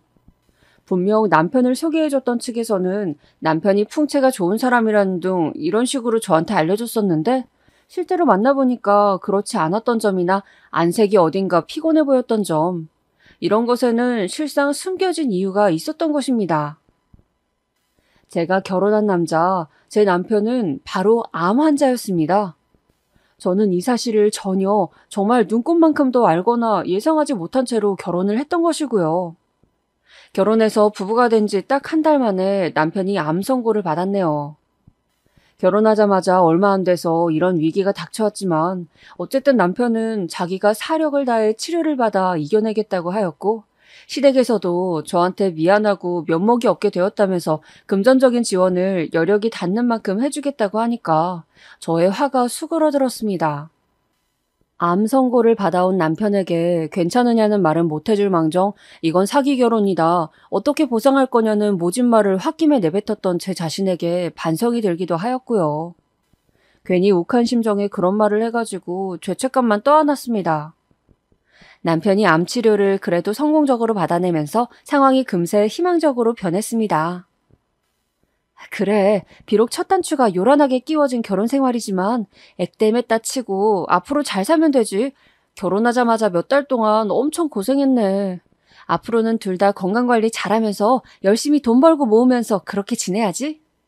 원래 환자가 있는 집에서는 그 집 보호자가 가장 죽상이라고 하잖아요. 저도 그랬어요. 아주 피골이 상접했죠. 그래도 이제 힘든 날 다 지나갔다고 혼자 좋아하면서 막 기운을 내려고 했습니다. 얼마 후에 저는 임신 사실을 알게 되었어요.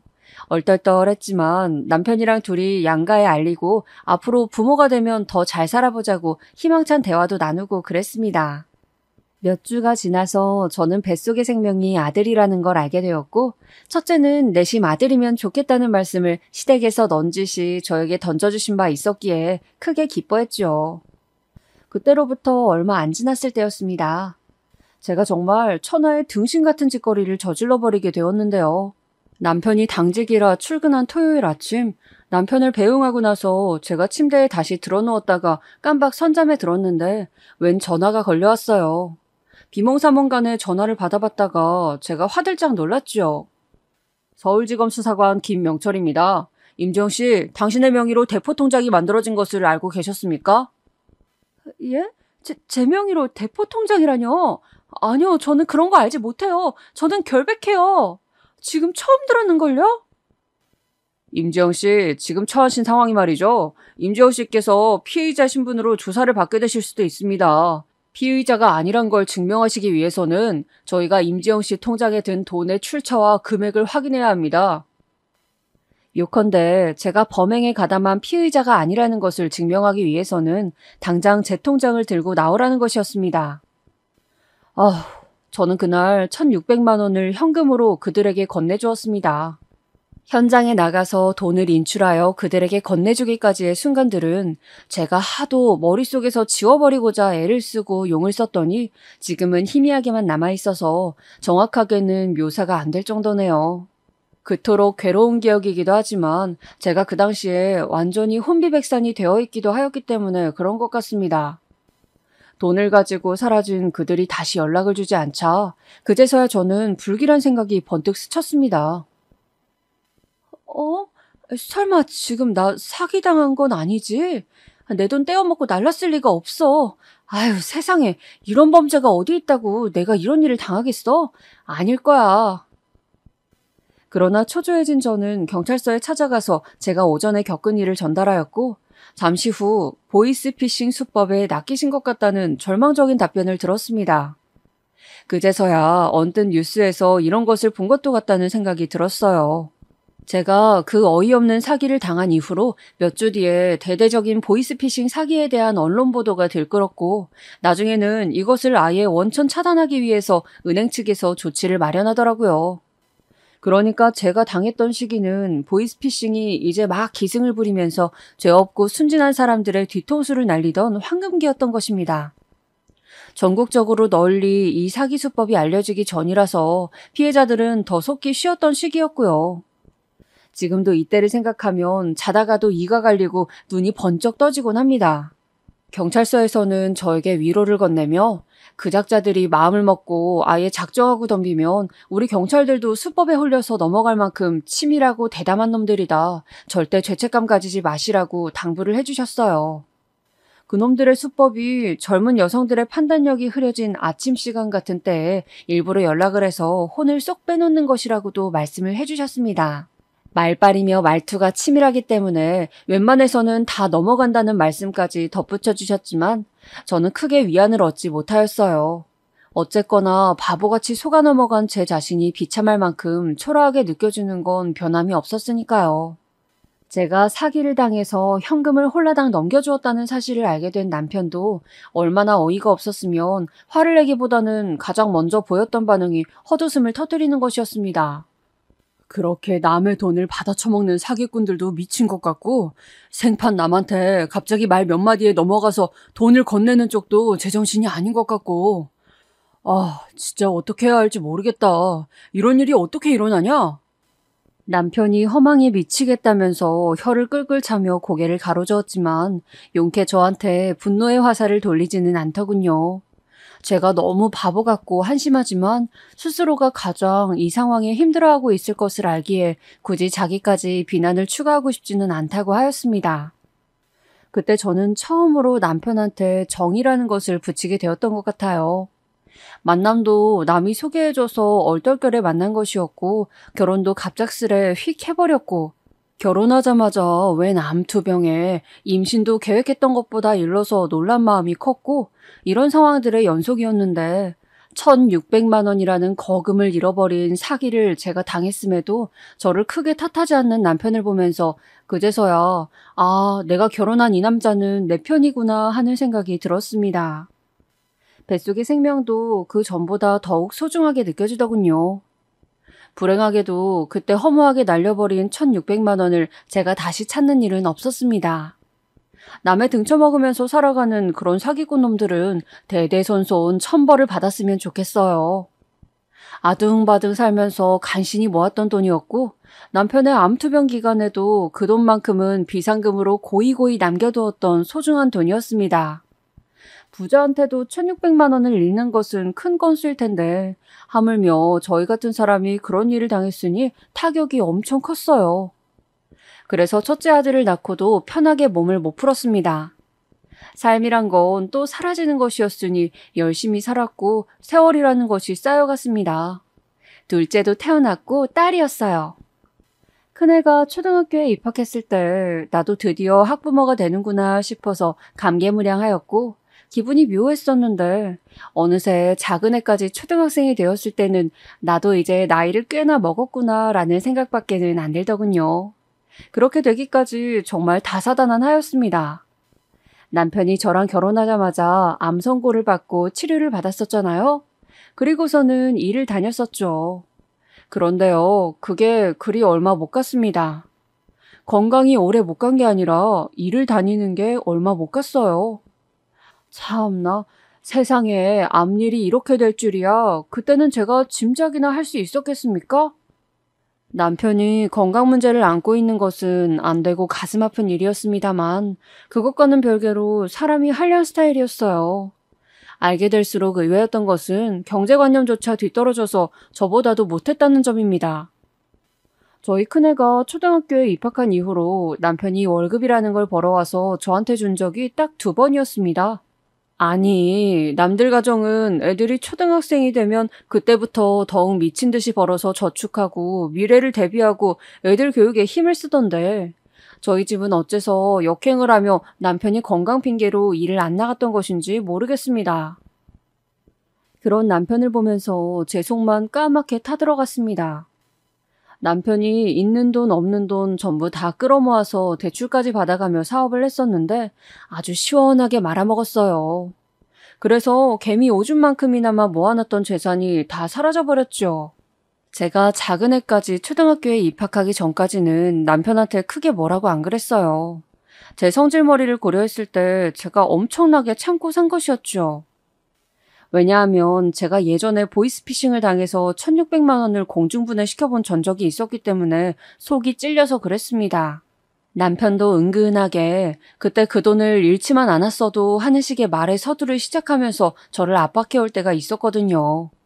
그 꼴 보기 싫어서라도 먼저 남편한테 돈 안 벌어오는 거랑 돈 날려먹은 걸 따져묻는 건 자제하는 편이었습니다. 하지만 작은 애까지 초등학교 입학을 한 마당부터는 저도 더 이상은 못 참겠더라고요. 속에서 화가 치밀어 올라서 남편의 얼굴만 봐도 손이 막 떨릴 정도였습니다. 한 대 치고 싶더라고요. 애들 생각해서 인내심의 끝을 붙잡으며 남편과 육탄전까지는 벌이지 않았습니다만 부부 사이가 점차 냉랭해져만 갔습니다. 내가 우리 집 생활비도 다 책임지는 판국에 애들 보는 것도 하나부터 10까지 내가 다 해야 돼? 내가 아직까지 다 그래야 하냐고. 당신이 양심이란 게 있고 입이란 게 뚫려 있으면 어디 말을 해봐. 이 여자가 요 며칠 잠잠하더니 오늘은 갑자기 왜 또 난리야? 그렇게 소리 질러봤자 본인만 힘든데 자꾸 멍청하게 그럴래? 뭐? 멍청? 지금 나보고 멍청하다 그랬어? 이 멍청한 사람이 벌어다 준 돈으로 기생하는 너는 그러면 뭔데 기생충이니? 세월이 지나고 저에게 남은 것은 어마어마한 생활력과 악바리 정신력이었습니다. 남편은 분명히 병원에서 완치라는 판정을 땅땅 내려주었건만 암의 후유증을 핑계 삼아서 자꾸 한량처럼 놀려고만 하였어요. 제발 어디라도 나가서 아르바이트를 하라고, 누가 고되고 힘든 노가다 현장이라도 뛰라 그랬냐고, 전단지 돌리는 일이라도 해서 한 달에 10만 원이나마 벌어와줘도 저는 좋으니까 그거라도 하라고. 제가 아주 남편의 귀가 딱지가 내려앉도록 잔소리를 해봤는데 소용이 없었습니다. 오히려 시간이 지날수록 남편은 아나무인 후안무치가 되어갔던 것 같아요. 아니, 자기 아들, 딸 보기에 부끄럽지도 않은 건지 어떻게 아빠가 돼서 그럴 수 있었을까요? 이런 사람인 줄을 알아보지 못하고 후딱 결혼을 해버렸던 제 과거의 선택을 후회하고 또 후회하였습니다. 전기세 같은 공과금이라도 이바지하면서 살라고 간청을 해봐도 들은 척도 안 하는 남편. 저는 너무나도 애들을 학원에 보내주고 싶었는데 돈 드는 거 굳이 하지 말라면서 꿋꿋하게 반대 의견을 펼쳤던 남편. 진심으로 못나 보였습니다. 제가 나가서 돈 버는 동안에 남편이 집에서 애들을 보는 역할이었거든요. 이것이라도 빠릿빠릿하게 해낸다면 제가 뭐라고 안 그랬을 거예요. 일반적으로 남자가 돈을 벌고 여자가 가사 일을 하는 모양새가 흔하지만 그 역할만 반대가 된 것이라고 본다면 괜찮았으니까요. 하지만 남편은 집안일도 개판으로 하였으며 애들을 제대로 돌보지도 못하였습니다. 저는 애들 옷 소매며 가슴팍에 김치국물 튄 옷을 그대로 입혀서 학교를 내보낸다는 건 있을 수 없는 일이라고 생각했거든요. 그런데 남편은 개의치 않아 하더라고요. 무신경해서 그렇다기보다는 본인이 귀찮기 때문에 그냥 방치한 것임을 제가 알고 분노하였습니다. 나는 직장이 멀어서 매일같이 장거리를 출퇴근하는데 집에 오기만 해도 녹초가 되어 있는데 항상 집안꼴이 이게 뭐야? 그리고 애들 숙제는 왜 또 안 봐준 건데? 일기장 검사 당신이 똑바로 해준다고 해놓고 오늘도 왜 안 해준 건데? 도대체 왜? 어느 날은 제가 머리 끝까지 화가 나서 집에 오자마자 악다구니를 써댔습니다. 그러자 애들이 깜짝 놀라서는 후다닥 방으로 숨어 들어가더군요. 저는 지끈거리는 머리를 부여잡고 한참 더 남편한테 화를 쏟아냈어요. 흥분한 심정을 가누지 못하고 쌍욕도 섞어가면서 남편에게 오만 불만을 다 터뜨렸는데 그날 밤 자기 전에 문득 제 자신이 너무 비참하게 느껴졌습니다. 애들이 보는 앞에서 분노를 주체하지 못하고 크게 소리를 질렀고 애들이 방에서 다 듣고 있는 걸 알면서도 험한 욕설을 쏟아내었던 제 자신이 너무 저급의 사람으로 여겨졌어요. 하지만 저는 너무 심신이 지쳐 있었던 것인지 반성을 하며 더 이상 그렇게 굴지 않기보다는 계속해서 화를 터뜨리고 집에만 귀가했다 하면 무조건 지적질부터 날리는 사람이 되어갔습니다. 그렇지 않으면 정말 미칠 것 같아서 그랬어요. 이 시기에 제가 쓴 일기장을 보면 그 순간들을 지나며 제가 겪었던 감정들이 고스란히 녹아있더군요. 오늘따라 정말이지 남편이랑 인간이랑 살기가 싫다. 몸뿐만 아니라 정신이 아팠던 환자라고 이해하며 넘어가고 싸우기 싫어서 넘어가고 내 감정 소모하기 싫어서 넘어가고 상대하자니 더럽고 치사한 인간이라 넘어가고 그렇게 살아왔더니 내 안에 어마어마한 화가 쌓여 있었나 보다. 오늘은 심각하게 속에서 울분이 치밀어 올라와 참을 수 없었다. 자기 아내한테 잘하고 가정적이고 돈 잘 벌어오는 남편들도 많다는데 왜 내가 결혼한 인간은 전혀 안 그러는지 모르겠다. 그나마 돈을 벌어왔던 시절에도 이 인간이 썩 좋은 남편이고 좋은 아빠였던 적은 없었던 것 같다. 돈을 벌어다 주면 그것으로 자기 할 일을 다 했다고 생각하던 사람이었으니까. 이 인간의 형태에 적응이 될 만큼 되었다고 생각했는데 아니었나 보다. 속에서 골물대로 골마서 터지기 직전이었다. 하도 머리가 아파서 오늘은 두통약을 5알이나 먹었다. 집에 와서도 그냥 씻고 바로 누웠는데 남편이란 인간은 내가 괜찮은가 아니면 죽었는가 들여다보러 오지도 않았다. 이게 무슨 부부인가? 남편이 좀 아까 나한테 이런 말을 했다. 내가 밖에 나가서 도박을 하기를 했어. 아니면 딴 여자랑 바람을 피우기라도 했어. 정말 웃기는 인간이다. 그건 당연히 하지 말아야 할 일인데 그걸 안 했다고 지금 스스로를 추켜 세우고 있었다. 내가 남은 긴 인생을 이딴 인간과 계속 살아갈 수 있을까? 나 혼자서 이 가정을 다 짊어지고 마라톤을 달릴 생각을 하니 힘들어서 미칠 것 같다. 생각만 해도 속이 답답해서 숨이 잘 쉬어지지 않는다. 차라리 죽는 것이 사는 것보다 편하지 않을까 싶은 생각을 자주 했더랬어요. 남편과의 관계는 예견되어 있었던 것처럼 결국 파국에 이르렀고 이혼 얘기가 나오면서부터는 화두에 애들 문제가 올랐습니다. 그런데 너무 곤혹스러웠던 부분이 생각지도 못하게 남편 쪽에서 애들을 키우겠다고 나온 것이었어요. 이혼 얘기가 오가고 있다는 것을 접하신 시댁 쪽에서도 저에게 연락을 하면서 이런 식으로 압박을 가하였습니다. 우리 집안 손자, 손녀를 너한테 빼앗길 이유가 없지. 듣자 하니 네가 그렇게 애들한테 못되게 군다면서? 어머님, 제가 언제 애들한테 못되게 굴었다고 알지도 못하면서 함부로 말씀하지 마세요. 아이, 어제도 너 때문에 애들이 다 울었다더만. 내가 없는 얘기로 너한테 괜히 이러겠니? 애들이 숙제를 하나도 안 해놓은 것도 모자라 하도 말을 안 들어서 제가 윽박을 질렀더니 둘 다 운 것은 맞았습니다. 하지만 그렇게 애들을 방치한 남편이 1차적인 원인이었으며 제가 예민하게 굴면서 애들을 다룰 수밖에 없도록 상황을 조성한 건 역시도 남편에게 책임이 있었습니다. 저는 그렇게 생각하면서 남편이야말로 애들한테 아빠 노릇을 할 수 없는 무능력자라고 하였죠. 그런데 남편이 쉽게 안 물러서더군요. 저런 정상적이지 못한 엄마 밑에서 애들이 자랐다가 뭘 배우겠어. 애들 성격 다 망칠라. 남편은 저보고 정신 상태가 너무 불안정하다면서 애들을 결코 맡길 수 없다고 주장하였습니다. 심신미약한 사람이 어떻게 애들 양육을 하겠냐면서 큰 소리를 치는 모습에 어이가 없었네요. 제가 신경이 예민해진 건 누구 때문인데 원흉이 그렇게 나오니까 정말 얄미웠습니다. 저는 절대 남편한테 애들을 빼앗길 생각이 없었어요. 왜냐하면 제 짐작으로는 남편이 애들을 시댁에 맡기고선 자기만 편하게 살면서 저에게는 양육비를 뜯어가려는 심산인 것 같았거든요. 본격적으로 이혼 얘기가 오가면서 저랑 남편은 치열하게 썰전을 벌여댔고 이럴 때에 하필이면 재수도 없게 실이 차가 고장이 났습니다. 차 수리를 맡기고서 우선은 택시를 타고 다음날 출퇴근을 했는데 길이 좀 막혔다고 해서 택시비가 어마어마하게 나오더군요. 이혼 과정에서 그리고 또 결과가 나쁘면 이혼 후에도 돈 들어갈 일이 많을 텐데 지금 한 푼이라도 아껴야 하는 상황에 내가 무슨 낭비를 하는 거야. 그래서 버스를 타기로 했습니다. 직장까지 한 번에 가는 노선은 없었고 중간에 내려서 갈아타야만 했어요. 갈아타는 버스가 배차 간격이 굉장히 길어서 저는 출근 시간을 엄청나게 앞당겨서 집을 나서야만 했습니다.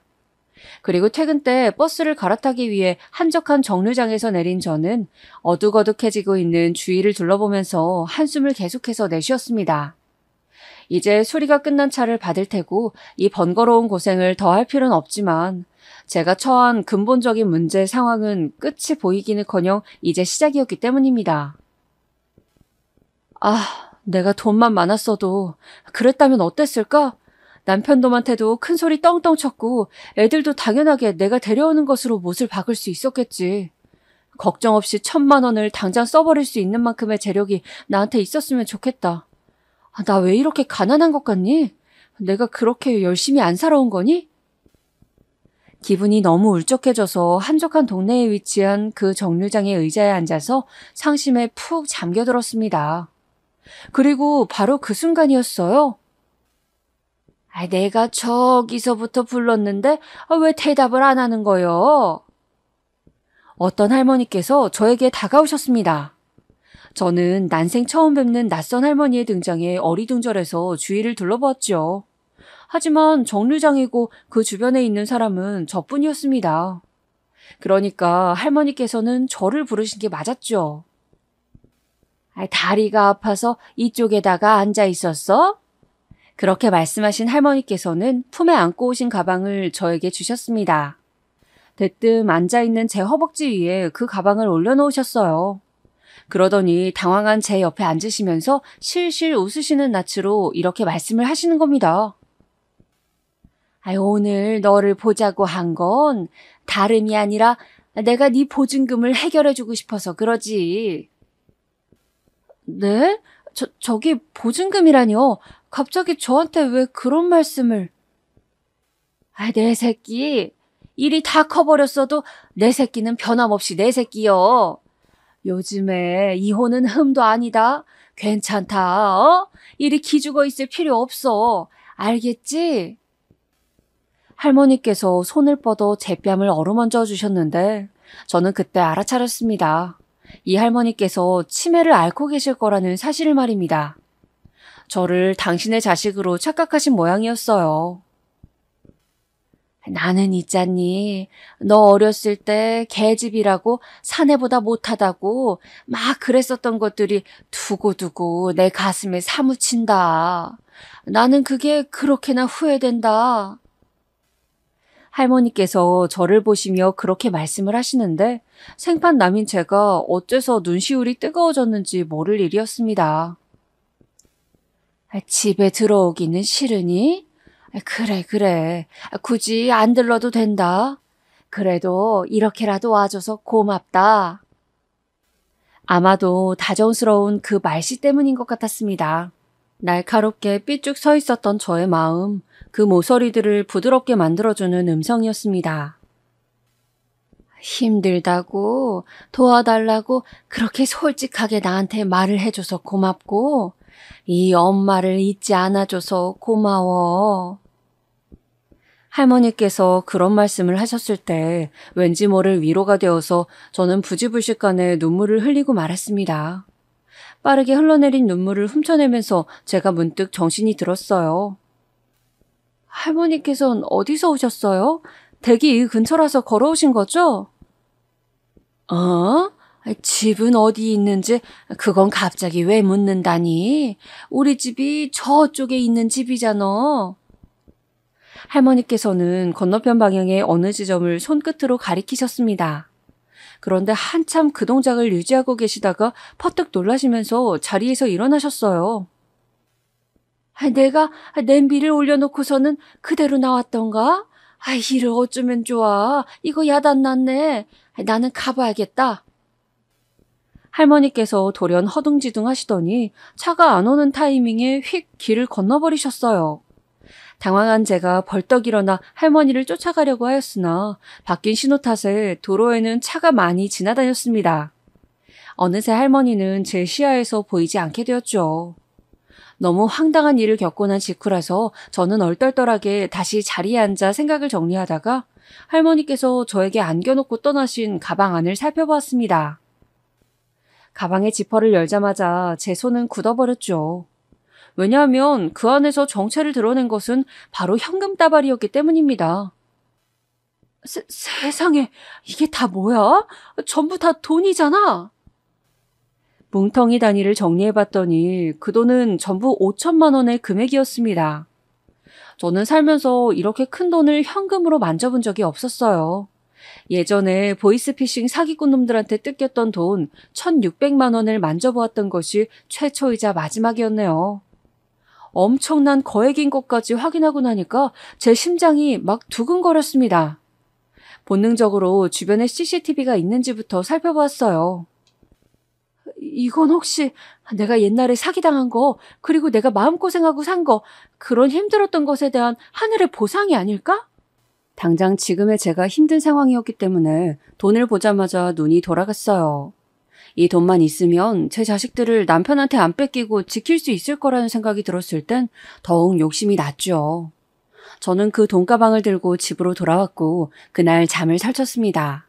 옷장 깊숙이 넣어둔 가방의 존재가 신경이 쓰여서 밤새 뒤척여야만 했어요. 아무리 돈이 급해도 그렇지 이건 아니야. 이건 범죄잖아. 자식 있는 엄마로서 범죄를 저지르진 말자. 암만 생각해봐도 이 돈을 제가 갖는 건 말이 안 되었고 자칫 큰일로 번질 수 있겠다 싶어서 다음 날에 다시 그 동네로 찾아가 보았습니다. 길을 가는데 갑자기 제 옆에 경찰차가 지나가는 것에 심장이 벌렁거렸죠. 이래서 죄짓고는 못 산다는 말이 있나 봐요. 단지 경찰차를 본 것뿐이었는데도 무서웠으니까요. 찾아보니까 파출소가 근방에 있길래 그쪽으로 갔어요. 이런 작은 마을이면 할머니의 신상을 바로 아실 수도 있다는 생각에 우선 할머니의 생김새부터 제가 말을 꺼내고 있었어요. 그런데 그때 파출소로 들어와 과일 주스 한 병을 휙 내려놓더니 나가려고 하시던 어떤 할아버지께서 아는 체를 하시는 겁니다. 들어보니까 혹시 그거 성화댁 말하는 거 아닌가? 거긴 거 같은데. 혹시 모르니까 파출소에 저의 간단한 인적사항을 남긴 뒤 저는 그 할아버지를 따라 나섰습니다. 꽤 걷고 난 뒤에 도착한 곳은 마을 안쪽에 있는 어떤 집이었어요. 오래된 단독주택이었는데 열려있는 문 안으로 할머니의 모습이 언뜻 보이는 것에 제가 안도의 한숨을 내쉬었습니다. 그분이 맞았어요. 저를 안내해 주신 할아버지께서 호련히 발길을 돌리신 후에 저는 집 안으로 용기를 내어 들어가 보았습니다. 계세요? 저 돌려드릴 것이 있어서 불쑥 찾아오게 되었습니다. 가타부타 말을 얹기가 민망하고 창피하여서 저는 대뜸 저 할머니 딸 아니에요 라고 하면서 돈가방을 털썩 내려놓았습니다. 그랬더니 안쪽에서 나오신 할아버지께서 놀란 얼굴이 되셨어요. 다리를 다치셨는지 한쪽에 깁스를 하고 계셨는데 저에게 커피 한잔 하고 가라면서 극구 저를 이끄셨습니다. 당사자인 할머니께서는 어리둥절한 표정으로 갸웃거리고 계셨고요. 우리 집사람이 안 그래도 오늘 아침에 그 얘기를 하더라고. 돈을 어째 딴 사람한테 주고 왔다나? 그래가지고 이 집이 한바탕 난리였어요. 지금은 또 정신이 딴 데로 새버려서 저러고 있는데 아침까지만 해도 어제 일을 떠올리면서 아연실색이었습니다. 돈을 찾으러 어디부터 가야 하나. 마침 엊그제 다리까지 다쳐서 이러고 있는데 막막해서 어쩌나. 제가 이러고 있을 참에 마침 와주신 겁니다. 고마워요. 정말 고맙습니다. 할아버지께서 차분한 목소리로 저에게 인사를 해주셨습니다. 할머니께서는 치매 증상이 나타난 지는 1년이 다 되어가지만 상태가 늘 양호하였는데 최근 들어서 갑자기 기억이 훅 사라졌다가 또 완전히 다른 사람이 된 것처럼 굴었다가 이러기를 반복하고 계신다고 하였어요. 저는 거기까지 듣고 할아버지께 돈의 액수를 얼른 확인시켜드리고 그 집에서 도망치듯 빠져나왔습니다. 할아버지께서 깜짝 놀라시면서 살해를 하겠다며 저를 붙잡으려 하셨지만 저는 돌아보지 않았어요. 그 집을 나와서 한참을 걷고 나서야 걸음의 속도를 늦춘 제가 하늘을 올려다보았습니다. 돈가방을 받고 나서 지금 이 순간까지 저는 감히 하늘을 올려다보지 못하였었는데 이제 떳떳하더라고요. 아이고 후련하다. 잠시나마 그 돈을 꿀꺽해볼 마음을 먹었으니 내가 어떻게 살해를 받겠어. 안 받는 편이 나아. 죄를 짓고 살면 자식들한테 떳떳한 엄마가 못 될 것 같았어요. 돈 한 푼 욕심내지 않기를 잘하였다고 스스로를 평가하였지만 솔직하게 말씀드리자면 저는 곧장 후회하였습니다. 남편이랑 또 개싸움을 해서 그랬습니다. 5천만 원만 있었어도 남편의 싸대기를 왕복으로 시원하게 때려주지 않았을까 하는 생각도 들었고 여러모로 복잡한 심정이었네요. 부부관계라는 게 이렇게 취약한 것인 줄 몰랐습니다. 생판 남끼리 만나서 법적인 제도 아래 부부가 되어 유전자가 합쳐진 자식을 낳고 사는 행위, 이 모든 것에 염증이 일어났어요. 이혼 문제 때문에 머리를 싸매고 있던 어느 날에 연락을 받았습니다. 전화가 와서 그냥 받아봤는데 본인을 변호사라고 소개하시는 겁니다. 네? 변호사요? 그런데 저한테 무슨 일로... 네? 제가 5천만 원을 돌려드린 그 일로 연락을 주셨다고요? 전화를 받아본 제가 소스라치게 놀랐죠. 만나달라고 그쪽에서 간청을 하셔서 도리 없이 자리에 나가보았습니다. 제가 파출소에 남기고 온 이름과 연락처를 알게 된 할아버지께서 변호사에게 이런 지시를 하셨다고 했습니다. 변호사가 이런저런 얘기를 저한테 하더니만 이내 서류를 내밀더군요. 사인만 하시면 될 거라고 하길래 이게 뭔 종이인가 싶어서 글자들을 살펴보았다가 이번에는 제가 하마터면 기절을 할 뻔하였어요. 이거 혹시 저한테 땅을 주시겠다는 그런 내용이 맞나요? 제가 이해한 게 맞아요? 떨리는 심정으로 물어봤는데 맞다고 하시더라고요. 저는 어째 생판 남인 저에게 이렇듯 엄청난 사례를 할아버지 할머니 내외가 해주려는 것인지 이해가 가질 않았습니다. 변호사가 그 가족에 대해 알려주기를 두 분께는 자식이 셋 있다고 하였어요. 아들 2명, 딸 하나인데 막내가 딸이라고 했습니다. 질 안 좋은 남자랑 만나서 결혼했다가 예전에 이혼을 하였고 지금은 재혼을 해서 미국에서 산다더군요. 얼마 전에 한국에 나왔었다가 다시 미국 들어갔다는데 그래서 할머니께서 오랜만에 당신의 딸을 만나신 후유증으로 치매에서 그런 면모를 보이셨던 모양이에요. 예전에 당신의 딸이 이혼 직후에 잘못된 결혼으로 부모에게 불효를 저질렀다는 생각에 사로잡혀 연락을 끊고 지냈던 시기, 치매 증상이 일어나 옛날에 그 순간으로 회개하신 할머니께서는 딸을 도와주시고자 돈을 찾으셨던 겁니다. 그러다가 마침 저를 발견하신 거였고요. 지금은 미국에서 엄청난 부촌에서 살고 있다고 하였습니다. 그리고 그 집의 장남이 굉장한 사업가라고 하였어요. 집안이 경제적으로 모두 풍족하단 얘기였죠. 할아버지 할머니는 물론이고 자식분들도 저에게 보답을 하고 싶어 한다며 변호사는 저에게 땅을 받을 것을 권유하였습니다. 할아버지께서는 이까지 땅 60평밖에 안 돼서 별거 아니다 라고 평가를 하셨다네요. 두 분 내외께는 300평짜리 땅도 있으시다고 하니 60평은 너무 아담하게 느끼셨나 봅니다. 그런데 제가 딱 보니까 60평짜리 땅의 위치가 너무 좋은 거예요. 이 과정에서 발생하는 돈은 괴념치 마세요. 저희 측에서 다 알아서 해결할 겁니다. 그런데 변호사님, 제가 지금 이혼을 하려는 와중이거든요. 그런데 저에게 땅이 생겨도 별 문제는 없는 걸까요? 제가 문득 그 부분이 마음에 걸려서 질문을 했거든요. 그런데 질문을 한 덕분에 아주 큰 도움을 얻었습니다. 변호사가 저에게 이혼 상담을 흔쾌히 해주겠다고 나왔거든요. 저는 유용한 조언들을 받을 수 있었고 당장에 애들하고 진지한 대화부터 나누었습니다. 저는 무조건 남편보다 내가 나으니까 애들은 내가 키워야 맞고 애들도 나를 더 좋아한다 이렇게 믿고 있었는데 꼭 그렇지도 않다는 것에 충격을 받았네요. 제가 집에서 늘 예민하게 굴고 화를 자주 내었던 게 아이들의 마음속엔 깊이 박혀 있었나 봐요. 아직 어린 나이라고 해서 생각의 깊이가 짧지 않았습니다. 둘 다 진지한 생각들을 가지고 있었고 저랑 속마음을 터놓으면서 긴 대화를 나누었어요. 결국 큰애는 자기 아빠랑 살겠다는 결정을 내렸고 작은애는 저랑 살겠다고 하였습니다. 남매가 떨어져 사는 건데 그럴 수도 있나? 지금까지 나는 둘이 갈라서는 걸 그려본 적이 없었는데 정작 당사자인 애들 생각은 이랬구나. 엄마로서의 제 자신이 얼마나 부족하고 무지하였는지 새삼 깨우친 순간이었어요. 정리를 마친 저는 남편에게 이혼한 뒤 애들을 한 명씩 공평하게 맡아 키우자고 하였습니다. 남편은 바로 수긍을 하였고요. 그런데 자기도 밤새 계산을 해보았는지 다음날이 되자 말을 바꾸었습니다. 그럼 뭐야? 나한테 돈을 한 푼도 안 주겠다는 거야? 나는 돈 받고 키워도 아니라면 엄두가 안 나. 못 키워. 애가 중학생만 됐어도 알아서 살라고 할 텐데 아직 손이 많이 가잖아. 잠깐. 그러고 보니까 금방 중학생이 되면 또 사춘기랍시고 나한테 기어오르겠네? 남자애라서 더 다루기 힘들 테지. 뻔하네. 지금 하고 싶은 말이 뭐야? 내가 애들 다 키울 거고 당신한테 절대로 양육비 청구 안 하겠다고 한다면 만족할 거야? 제가 승부수를 띄워봤더니 남편이 놀란 표정을 지으면서 망설였습니다. 그게 바로 자기가 원하는 이상적인 그림이나 다름없었기 때문이었겠죠. 저랑 남편이랑 대치를 이루고 있을 때 이 현장을 큰애가 봐버렸습니다. 자기 얘기를 할까봐 촉각을 곤두세우고 있었나 봐요.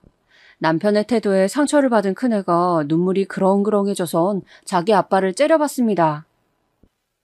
나는 아빠랑 안 살 거야. 아빠 싫어. 나 이제 엄마랑만 살 거야. 어디서 누나를 시퍼렇게 뜨고 큰 소리야. 저게 벌써 싹수가 노랗구만.